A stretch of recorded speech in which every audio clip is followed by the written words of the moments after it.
Hey, welcome to the Beyond, and we have a very special VIP guest today, and it is my wife. Yay! She's here. So good. I like how you said so welcome good. to the Beyond. It sounds so epic. Yeah, it does. It is epic. Like, we should even say it in like a different voice. The like, Beyond. Beyond, beyond, beyond, beyond. So you say it and I'll be the echo. Go ahead. Welcome to the Beyond. Go ahead. Welcome to the Beyond. On. There we go. That's so good. Did I do like, was I pretty close to your voice tone? I think so. I tried. You did good. So, hey, say good morning. The chat just came up, so if you said something right now, all before that moment, I can't see you in there. Say something, say anything. Tammy, I'm seeing you in here, but you're the only person. So good morning to Tammy. Thanks for joining us, Tammy. Anybody else? Say hello, say good morning. Say something. Say anything. Anything? Yeah. Yeah, why not? So good. Say anything. All right. So, there we go. We're seeing some more people. There's Amanda, Stefan, not to be confused with Stephen. So, he just wanted to, we want to make that very clear. Melissa, good morning. Go ahead, say hi to some people. Go ahead, just do it. Go ahead, Rusty.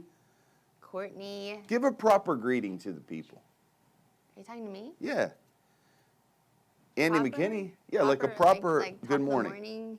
Whatever you feel like would be proper. Brandon, good to see you. Good to see you. Jeff on here. Yeah. Go ahead, give the people a proper I don't know. greeting. I don't know what a proper greeting is. Well, you should know these things. Yes. Well. You're on live TV right now. Go ahead, just call somebody out and give them a proper greeting. All right, let's see. Caroline. Good morning, Caroline. We are so blessed that you are tuning in with us today. We believe that today you are going to have a breakthrough. Come on. As we launch into the topic today. Wow. Is that proper? That was more than proper. Greet me like that, huh? I greeted you this morning.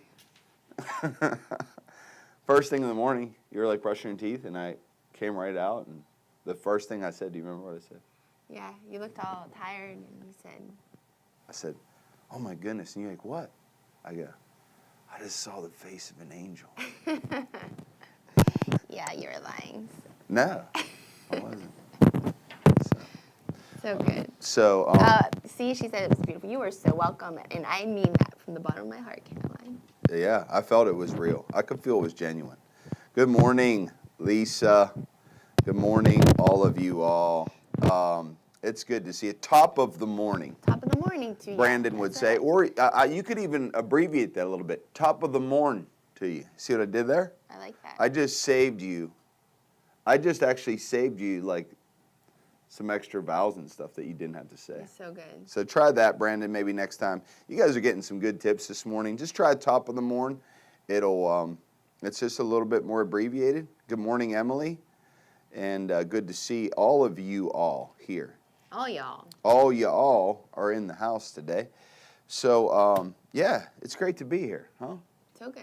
So good. What are we talking about today? Oh, we're going to talk about debunking some myths of marriage and love. So here's what I thought we could do today. We're going to do a little game. I like games, huh? We're good at games. Yeah. Good morning, Jim. Hey, great to see you. See, Jim just got it. Morning. Morning. It's acceptable. Good morning. Good morning. Tired. I like it. Jim even made it even more of abbreviated than I did. I said top of the morning. He just said morning. I like it. So, well, it's great to have each and every person on here today. We're going to talk about it. What do you think? Let's see if it's on my list. What do you think is a myth of love or marriage? Like a myth that people think they don't really know. I think a myth would be when I find the perfect person, I will be perfectly happy.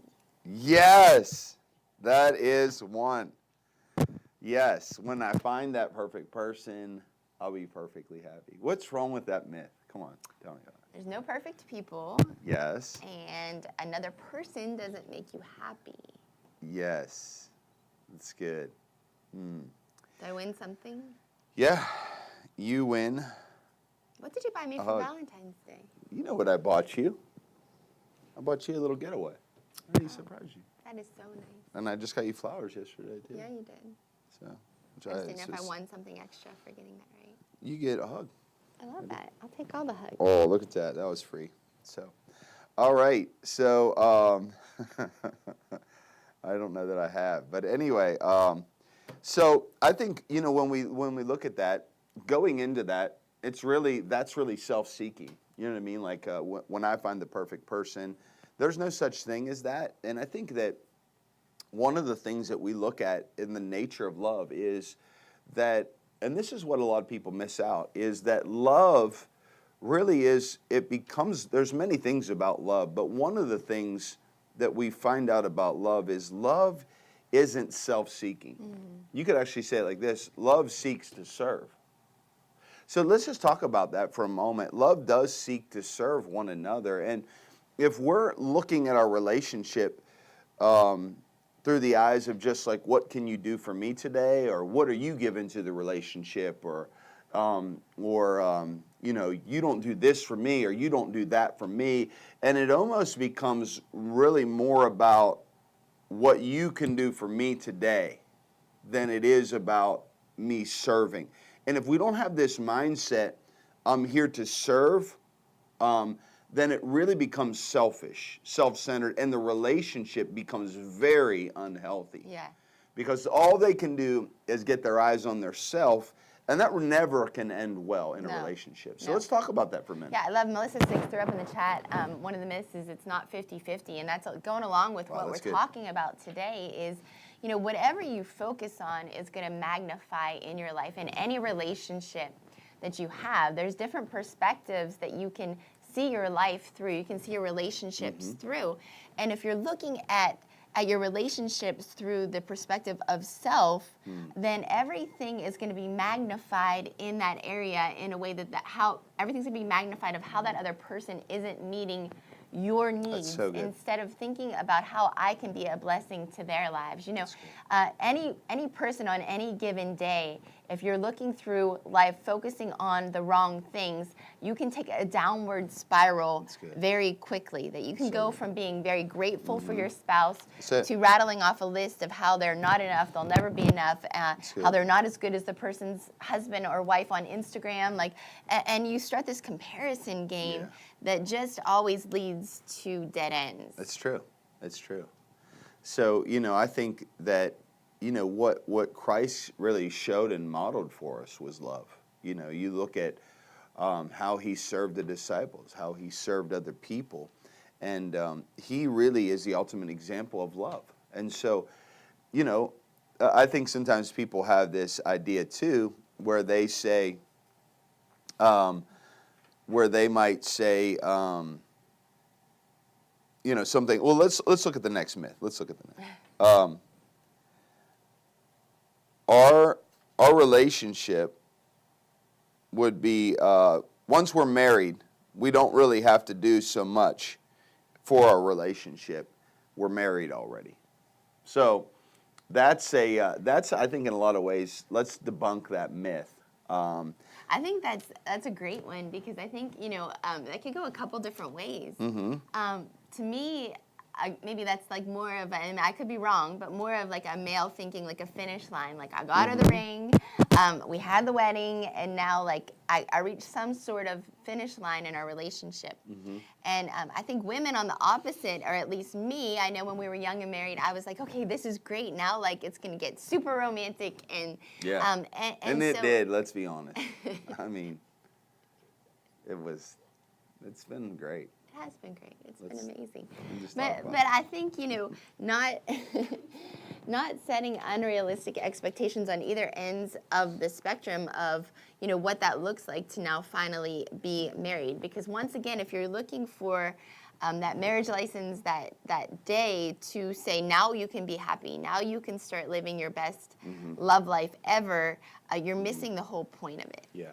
Yeah, and I think there's something about that when you love, Jesus said it like this, where your treasure is, your heart will be also. My greatest treasure and your greatest treasure first is Christ. My second greatest treasure that ultimately came from Christ is you. So when I see you as my greatest treasure here on earth, then what did he say? There your heart will be also. You give towards what you love. Mm-hmm. You will always hold back from something or someone that you don't love or you begin to resent. And so anytime that in marriage there is a stop of the flow of giving, it shows that ultimately there's a heart condition. Yeah. And, just like this, if you're not giving your best or I'm not giving you my best, where my heart is, where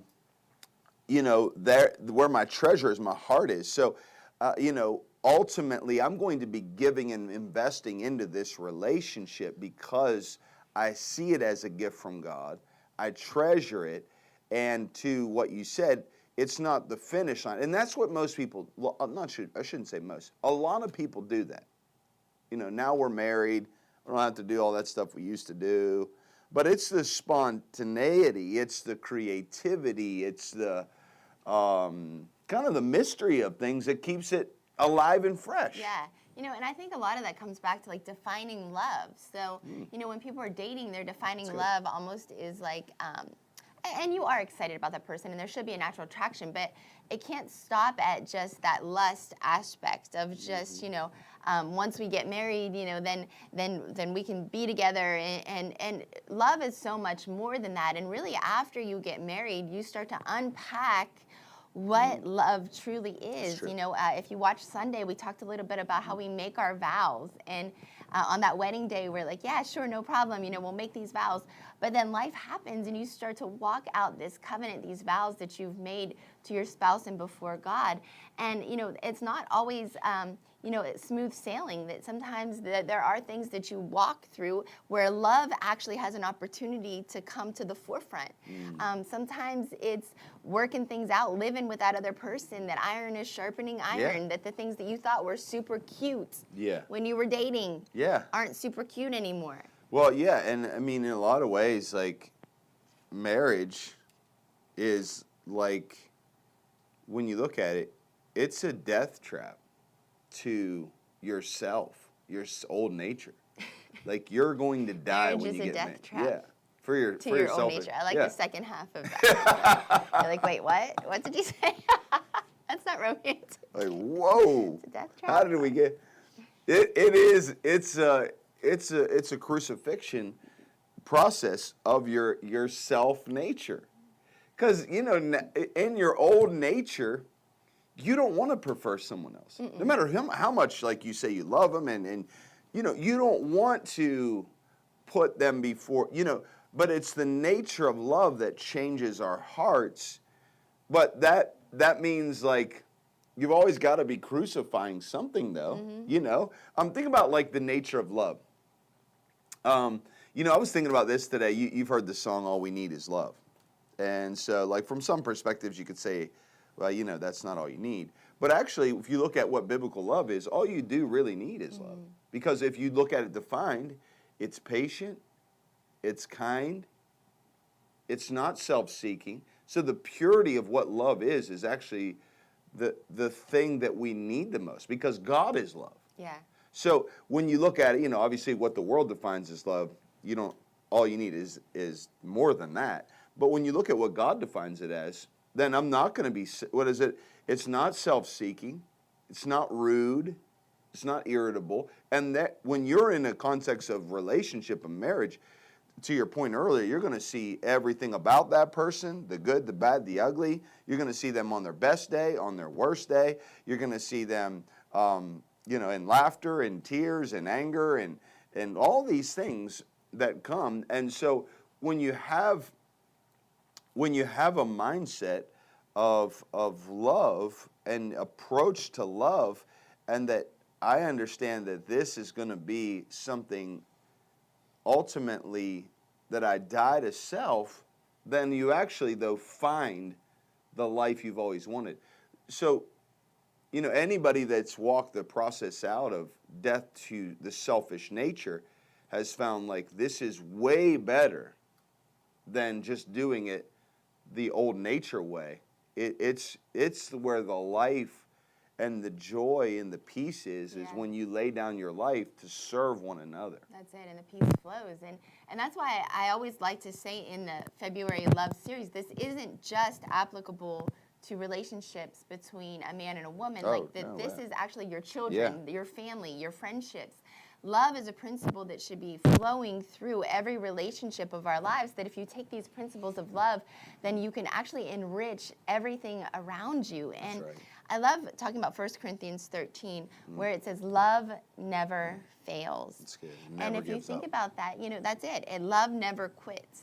Love never quits on you know, the relationships in our lives, and how that's so contrary to the world's definition of love. In the world, we quit on each other really quick. Not just husbands and wives, but especially husbands and wives. But, you know, we quit on friendships. We quit on church relationships. We quit on, you know, our children. So many people nowadays aren't even talking to their kids. And love never quits. You never stop loving. Yeah, and I think in a lot of ways, we have a society that lives based off of convenience, not off conviction. It lives in a place of what can you do for me today? I don't feel love today. You know, I don't know that, you know, I like you anymore. What are you doing for me? We live based off conveniences in this world today instead of based off conviction. What do I mean by that?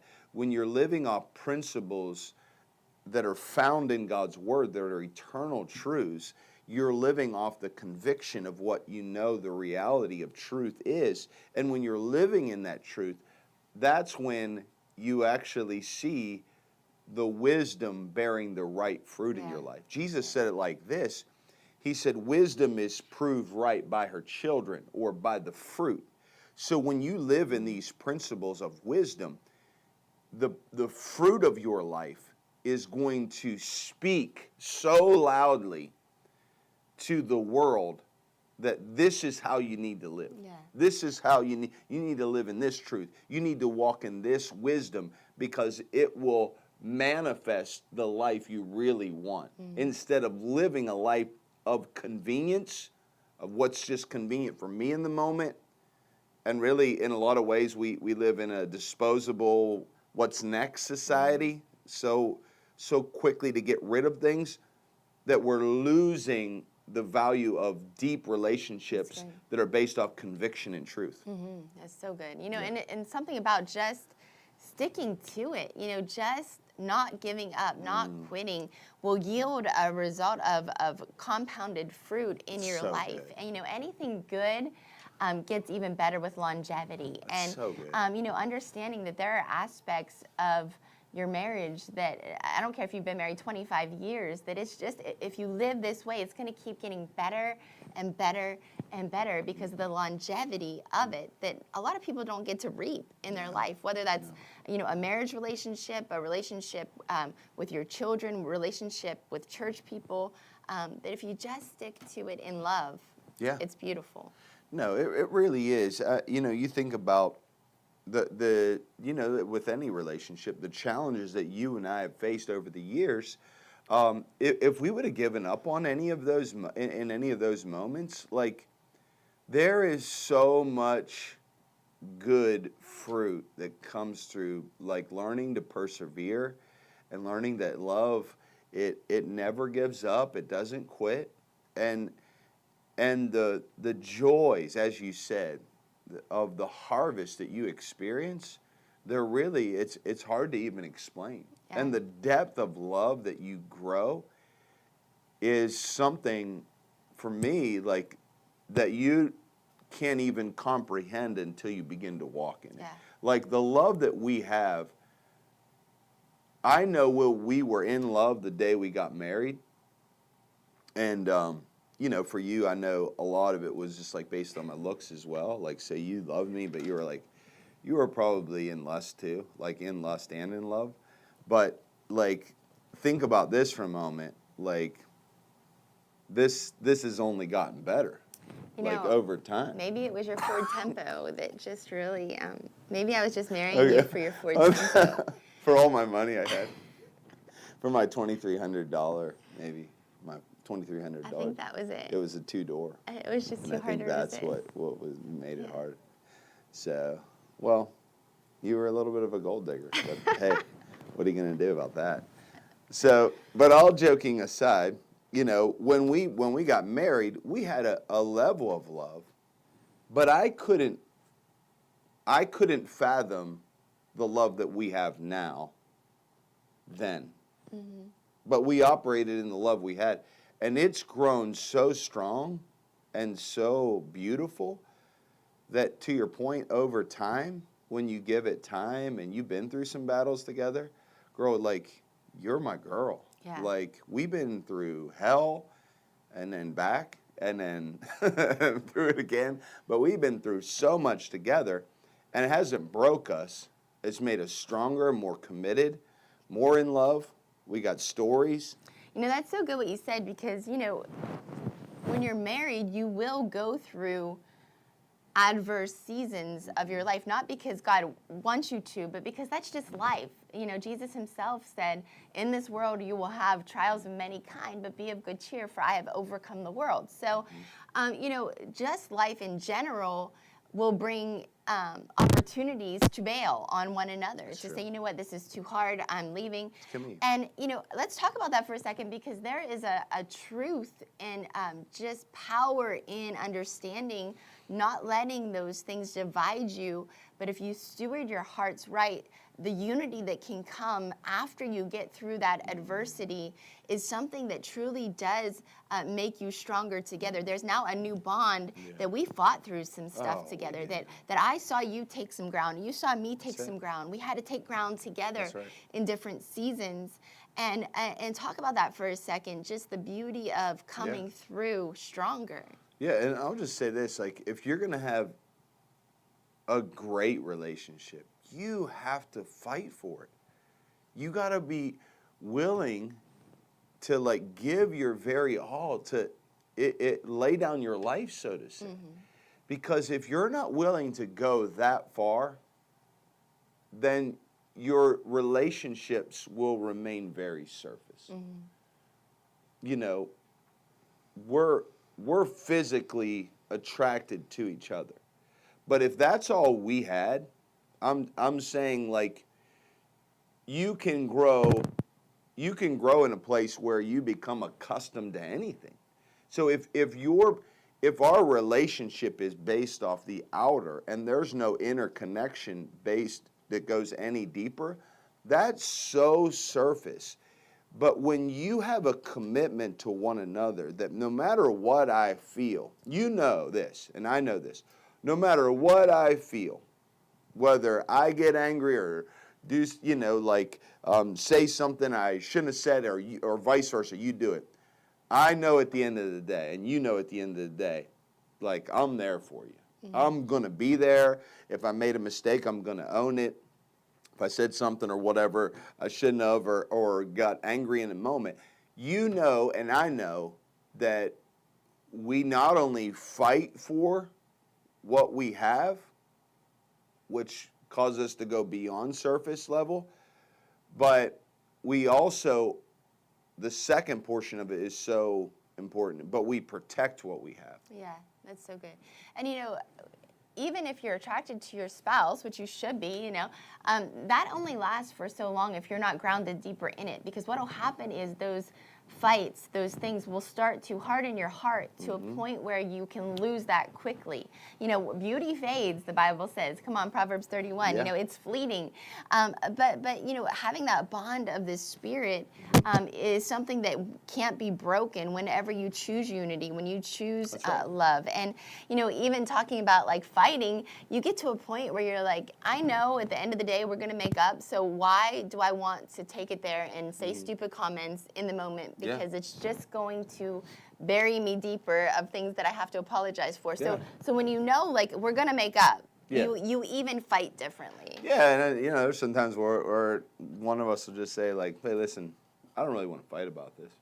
Can we just talk about it? Yeah. Like, I don't have any fight in me. That's the thing. That's the thing about getting older too, is like you learn to grow in wisdom, and you learn, to your point, not to make big deals out of little things. That's good. And so some of that is a maturity. Is a maturity, yeah. Like, so when you're young, you have this vibrancy, but you also have a pride about you, and it's, I got to win, and you got a competitiveness to you. When you grow in wisdom and the more time goes, you're like, you know what, I don't really care to fight. Can we just And we got married when we were barely 20. Yeah. So we both had a lot of fight in us. Oh, yeah, too much, and iron was sharpening iron. There was a lot of sparks, and it wasn't good sparks. No, and sometimes. But the funny thing is, and this is so true, I'm not even just saying this. Like, for me to look back over 25 years, I know, like, there were seasons that weren't the best seasons, the best versions of us. But when I look back, I would have to, like, seriously stop and meditate to try to remember those moments, because when you give it to God, He has a beautiful way of His grace and His love just making everything beautiful and good. Not that it was always perfect, but He can make everything good, even in seasons that maybe were difficult or adverse. Yeah, and that really is the nature of God. Mm-hmm. And that's why He said love keeps no record of wrong. Think about this. When God at the end, this is so powerful, because this is what love is. At the end of David's life, God speaks of him by the Spirit through the writer of Acts, which is Luke, and he says these words, and David served the purposes of God in his generation. Mm-hmm. Like that, the beauty of that, the power of that statement, that's really what we're here to do, all of us, to serve God's purposes in our generation. And then he fell asleep. When God spoke of David, you know what he said? He's a man after my own heart. So it's, to your point, it's of the nature of God. You and I, when we were younger, we would maybe throw up things from the past or mistakes but we haven't we don't even operate like that anymore. I can't remember. Like, I even say this now. I don't think, and I'll tell, I say this sometimes, Steve, but I don't think we fight anymore. We just may disagree on something, because to me, a fight is when things escalate, and then there's a lack of self-control, and then there's anger. And so, like, when we have a disagreement, we can talk through that as mature adults. Whereas when we were younger, we had so much, like, vigor and fight in us that we just go at it, like, talk, we'd be, whatever, yelling back and forth or whatever we did back then. You'd have me in a headlock, and I'm just kidding. I'm just kidding. But she would put me in a sleeper and just put me to sleep, like, and then I'd wake up, be like, I'm sorry. No, I'm just kidding.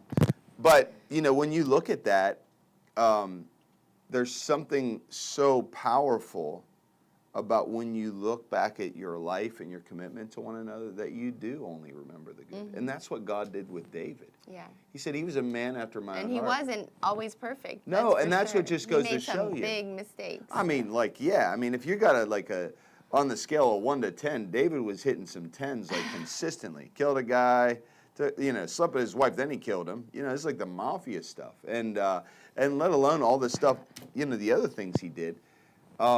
But like when God remembered his life, he said, he's a man after my own heart. And that's the nature of love. It doesn't look at what you've done wrong or your deficiencies. It always pulls out the greatness in us. And it remembers what is, it goes into Philippians 4. And think on these things. Whatever is pure, whatever is lovely, whatever is honorable. So these are the thoughts that I should be thinking towards you. Because it's the nature of love. Like, I don't think negative thoughts towards you. You don't think, I shouldn't answer for you, but I don't think you think negative things towards me. Why? Because if you started to do that, it would manifest in your actions. Yeah, and one of the huge frustrations, I'm sure people listening to this or questions we get is, what if, like, my spouse isn't serving the Lord? What if it's not, like, the ideal setup? And, the beautiful thing about love is love doesn't control the other person anyway. Love is about you becoming more like Christ. And so your ability to express love has little to do with that other person. When you're grounded and rooted in the Lord and you're receiving your love from Him, when you're praying for your spouse, that love now transcends through you into that person. And so it has very little to do with them. Even obviously there's natural things that you can do to spice up your relationship. But at the end of the day, as much affirmation as he can give me, as much love as he can try to express to me, I receive that love, but ultimately it doesn't define me. I'm defined by the Lord. And so if you have a spouse who isn't walking with the Lord, you can still become love, even if it's not being reciprocated to you. You can receive your love from the Father to then extend love to that person. And ultimately, the Bible teaches us that through our kindness, through our gentleness, through our love to them, it'll eventually win them over to the Lord or help them grow in the things of God. I mean, we have so many testimonies of champion, of women who are praying for their spouses, or a woman in particular who, when she got right with the Lord, one of the biggest changes in her life was the way that she honored her husband. Yeah. And through that release of honor, he then came to know the Lord. And so it's powerful. So let me encourage you and say, like, even if your situation isn't ideal, just become love yourself. Just keep working on loving more. Yeah, and that was one of the myths. One of the myths is that I'm going to change my spouse through just correcting them. Just like I'm gonna keep showing them like what's wrong, and that's not the nature of love. To your point, it's like the words we are taught. The words we speak, the things we're saying. To your point, if your spouse is needing some areas to grow in, instead of you being critical and becoming that person who's just always pointing out their faults, love looks to celebrate and pull out the greatness in them. So sometimes it's just celebrating and speaking to the things that you want to see grow in your relationship or in your spouse, instead of becoming critical and saying, you don't do this, this, and this, you'll never be this, this. And it's those words that we're speaking over our relationship and our spouse that are actually, the Bible says that the power of life and death are in the tongue. So the seed you're speaking, the word you're speaking is seed. If you're planting seeds of death, what do you think the harvest is going to be? Right. If you're planting seeds of life, this is the power of the tongue. And it's in life and death is in it. If you're planting seeds of life and you're speaking forth the right things, well, then the right harvest is going to start to flow. And you could even through the power of like praise and affirmation of your spouse, you could even renew their mind in such a way where then they begin to think about themselves in a different way, and then they manifest the words that you're speaking over them. Think how powerful that is. Yeah, I mean, even practically speaking, like if you tell me, you are an amazing wife, and you take care of our household just so great.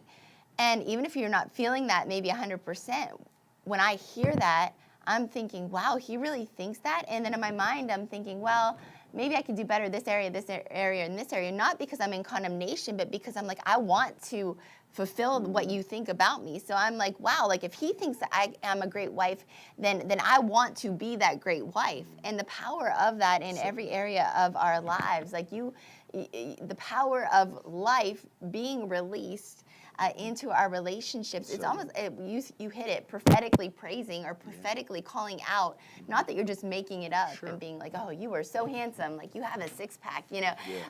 But what it's it's seeing God's purpose and plan for your spouse and calling out those things in a way that's bringing life to them. Yeah. You know, when you're sharing that, the scripture came to me that I was just thinking about it, that it says this about the Lord and His Word, but it translates into our relationship because it's faith sometimes that we're speaking, the things that we're speaking. And it's rooted in love, and that's important. But think about this scripture. Your expectation will not be cut short.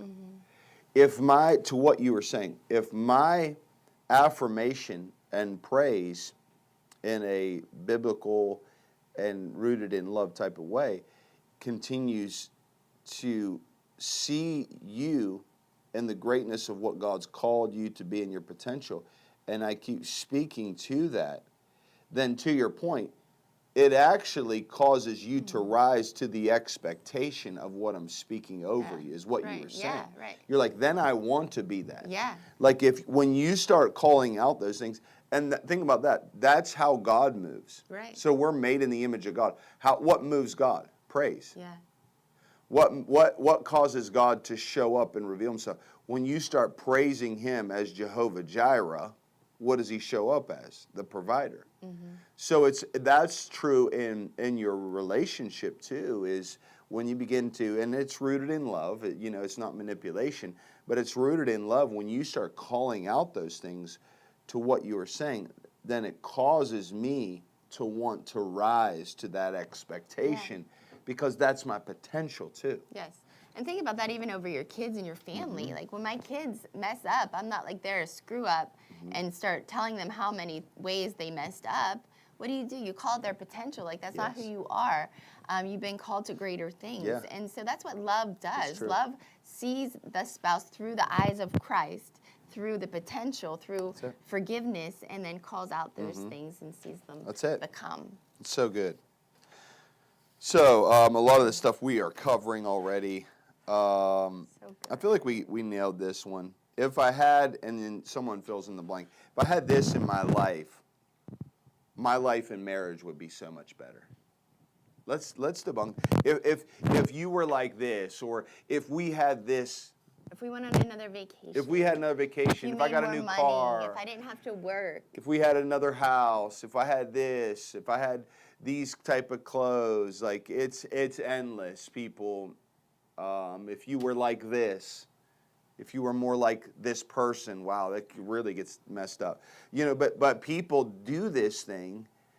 They do this in relationships, and so the fill in the blank is going to be different for every relationship. But I do think that there is a tendency in humanity to having that blank that each person fills in, whether it's a material thing, whether it's a comparison trap of like seeing, this person, I wish you were like them, wish you were more like this. But let's just take a moment for people that say that. If I just had this, I'd be so much happier. Our marriage would be better. Because I really feel like, especially with social media, people fall into this trap. You're seeing people like that. You're like, they don't even have a job. They just travel the world. You're like, that's not even biblical. Like, come on, like. You just travel the world and take pictures of you and your husband. Like, how much more selfish can you be? And I'm not saying that like mean, but like, you're called by God. Purpose. Yeah, you're called by God to have a bigger purpose than just taking pictures of you and your husband traveling the world. And I don't have anybody in mind because I can't. But I'm just saying, like, it's an extreme example, but it's that example that really is a potential pitfall in any marriage. And again, the blank looks different. You fill in the blank, but it's there. Yeah. And it's real, especially in our culture. And a lot of it is through the images that we're seeing, because everybody puts their perfection on the social media platforms. But let's just talk about that for a moment, because I would be so much happier. Our marriage would be better if this were in place in my life. Yeah. What would you say to somebody like that? I would say, obviously, it's a trap, because it's not going to fill you. But the greatest way to combat that is through gratitude. And if we're not stewarding our hearts and our lives through gratitude, we're always going to feel like we want more, because that's the world, the culture that we live in is more and more and more. And more than ever, we're seeing it in front of us. We're seeing the highlight reels. And so we have to be really careful to steward our hearts and our relationships through the lens of gratitude. Gratitude really reveals to us that we don't need more to love our life, that we actually love our life because of what we already have. And so when you operate from that space, you start to highlight, like we talked about focusing, you start to highlight or focus on the good things in your life, the good things about your spouse, the things that you do have versus what you don't have. Somebody else is always going to have it better. That's right. Someone else is always going to be more attractive. Someone else is always going to have more money. Someone else is always going to have the more of what would be nice to have. And someone always has less than you too. And so stewarding your heart in a place of, God, I give thanks for the spouse that I do have. I give thanks for today, for my children, for the home that you've given me. And that perspective changes everything. What it does is it puts you in a place. Gratitude opens up the spiritual side of things to where you're not operating out of the emotion of happiness, which is a feeling or an emotion. You're tapping now into the supernatural fruit of joy. That there is a joy that now you have and operate from that the world doesn't give you and the world can't take away. And so there's joy, there's peace.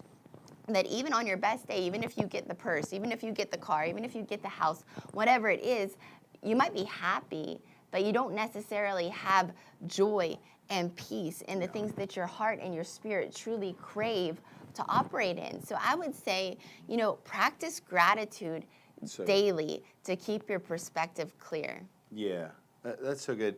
You think about it, because here's the thing. Even someone saying like, if you just made more money, or if I had that car, or if I had that house, then I would be happy. And the truth is, that's a lie too. Because you're not going to be happy, because what you actually have done is you've rooted your life in the temporal. Now, happiness is based on a happenstance. That's the root of the word. They're connected. So something has to happen for me to be happy.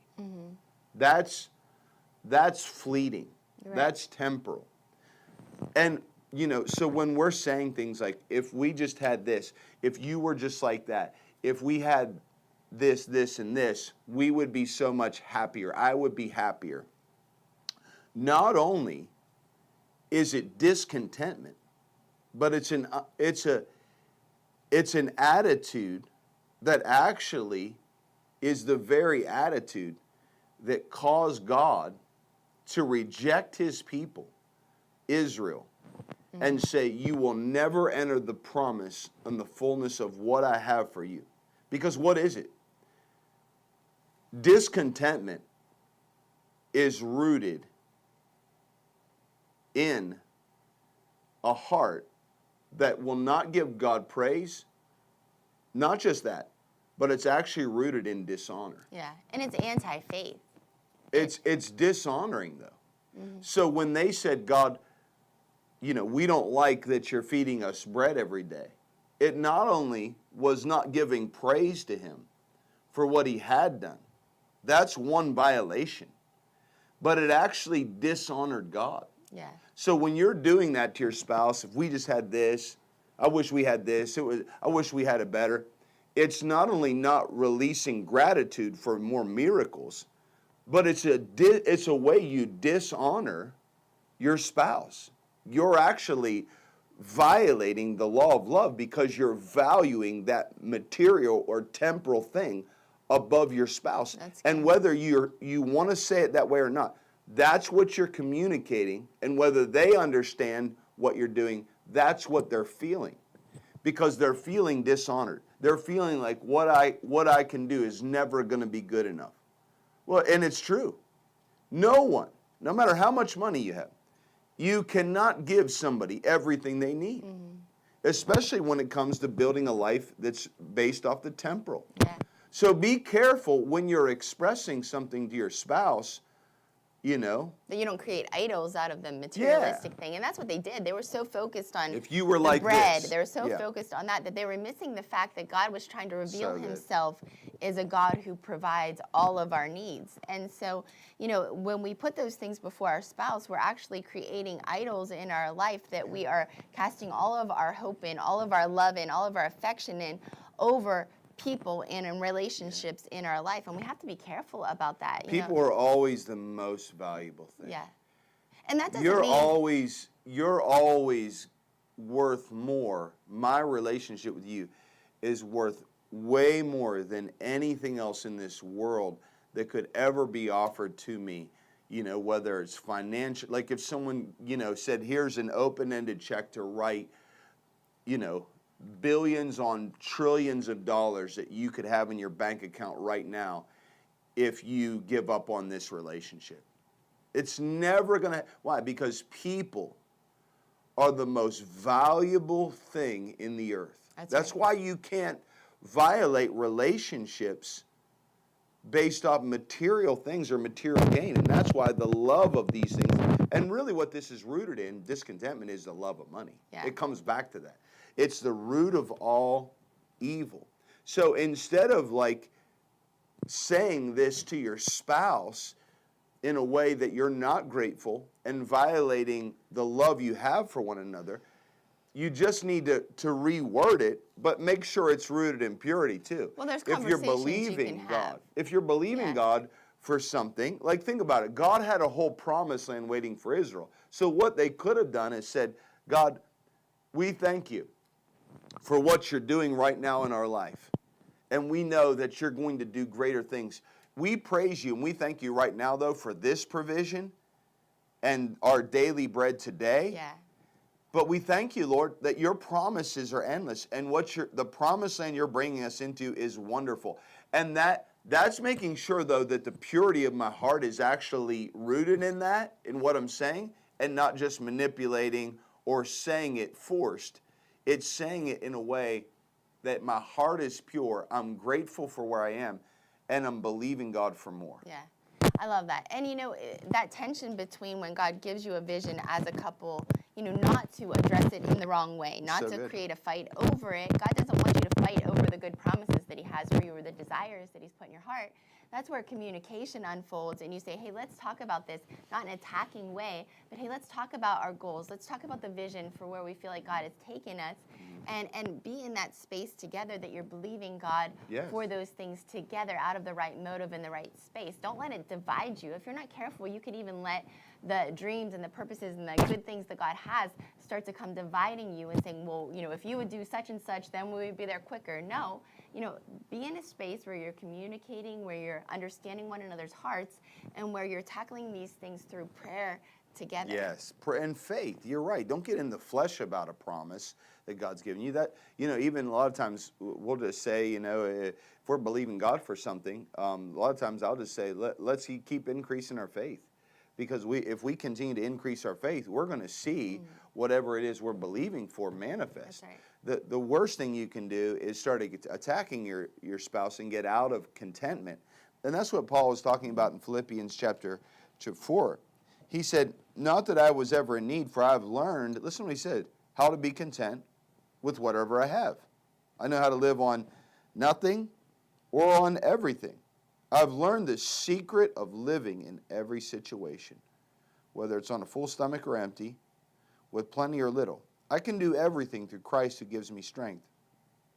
And then he goes on, right now I'm amply supplied. I have all that I need and more. So verse 18, he's showing us that contentment leads to prosperity. Contentment and faith lead to a life of increase. But if you attack the dreams and the promises that you have, even for material blessing that God wants to give you, you actually can sabotage your way to the promise like Israel did. Yeah. Think about it. They didn't even realize it, but they self-sabotaged themselves from the promised land because they, instead of thanking God for where they were and what he was about to do, they were discontent, and they missed this principle that Paul said. Yeah. He said, I've been in little and I've been in much, and I learned the secret of it is contentment, gratitude, because gratitude leads to increase in prosperity. Because then he went on to say, I have all that I need and more. I'm walking in abundance now. So it's not one or the other, it's and both. And if you learn to walk in that way and apply your faith to it with gratitude, then you're going to see the promises come to pass. Amen. You're going to see that material thing that you're believing God for, and by the way, he likes you to have. Yeah. As long as your heart is set on him and it's his kingdom first. So, amen. All good stuff. Well, we're excited. Hope you all are doing well. Chuck just referenced the verse we read, and I didn't even see that. So right on, Chuck. Good stuff. God bless you, Tom, Barb, all of you jumping on. Amanda, Andy is in the house. Well, good things, good stuff. God is moving. Listen, join us this Sunday. Invite somebody out. Let them know what God is doing. Let somebody else know to be here and be a part of what God is doing. But we love you so much. We can't wait to see you this weekend. Until then, God bless you, and remember this, God has set you up to be a champion in this life. We'll see you real soon. Thanks.